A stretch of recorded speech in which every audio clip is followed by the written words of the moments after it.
So for this task, what we're going to do is we're going to use some of the things we've learned about how creators use space and topography to make it easier for someone to navigate their site. Because as we had mentioned, with asynchronous communication, nobody is beside you to explain it. They have to set it up in a way that you can find it yourself and navigate yourself. So for the purpose of this, I didn't want to use one of the options. I want to use something a little bit different. So I'm going to look at the Learning Portal. And this is something that there's access to resources for all of the Ontario colleges. So I'm just going to use this as an example to see how they have used different elements to make it easier to navigate. So if I've come here, I can see multiple different sections actually. I see this one up at the top here that allows me, I'm assuming, to switch this to French. It sure did, which is kind of neat. So that's this. I can see here is the logo of it. So I know that I'm in the Learning Portal. The learning is bolded, so they're really trying to make sure that the reader knows that this site is for education.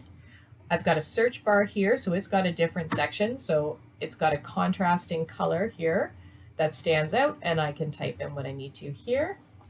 This group is all set aside. They all have the same style of font, they all have the same contrast, and they all have a little menu. So if I'm wanting to find a different section, I can click here and I can see that there's resources to how I can learn online. This is going to tell me how to get started. If I had to guess without looking, if I hover over study skills, it's going to give me access to different things that I can learn how to study more. In this case here, we've got time management, test taking, stress management, reading and note taking, etc. So these are just different menus. Welcome to the Learning Portal. So this is just a little section that is giving me a welcome.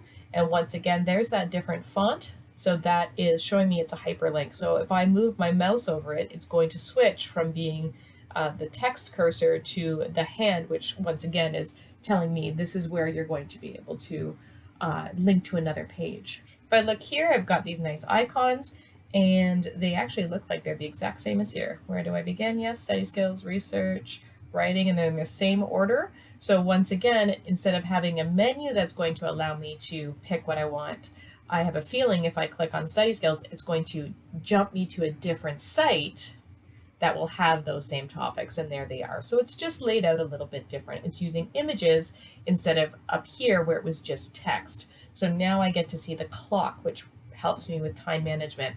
I see a yoga kind of pose, which is stress management. I see someone working hard, which is about resilience. So it's got different sections that way. And it's using different rectangles here to help us to, once again, figure out the different sections. I've got additional resources over here with that text again, telling me it'll take me to a different list. I've got fonts here, so this tells me this link is going to help me with working online, whereas all of these are going to be YouTube videos that will walk me through different things. So if I click on this without really going very far, I know it's going to take me to a video where it's going to teach me how to read or take notes. And then we have LinkedIn Learning as well.